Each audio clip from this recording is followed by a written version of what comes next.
ମୁଁ ଛାତ ଉପରେ ବସିକି ପଖାଳ ଭାତ ଚୁଙ୍ଗୁଡ଼ି ଭଜା ଆଳୁ ଚକଟା ଆଉ ମିକ୍ସଚର ଖାଉଛୁ।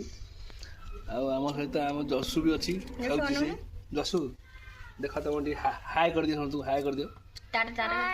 ହଁ ବଢ଼ିଆ ଯଶୁ ହାଏ କରିଦେଲା। ଆମେ ଏବେ ଖାଉଛୁ କେମିତି କ'ଣ ଟେଷ୍ଟ ଅଛି କ'ଣ ଅଛି ଆମେ ଦେଖୁଛୁ ତାପରେ ଜଣାଉଛି କେମିତି ଲାଗିଲା କେତେବେଳେ ଖିଆ ସରିଲା କ'ଣ ହେଉଛି ଜଣାଇବାର ଅଛି ହେଲା।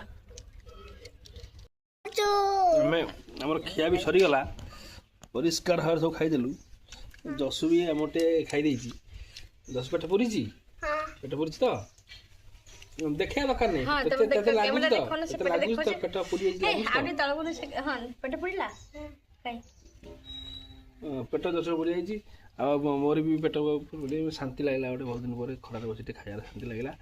ଆଉ ତମକୁ କେମିତି ଲାଗିଲା ପେଟ ପୁରିଲା ନା ପୁରିଲାନି?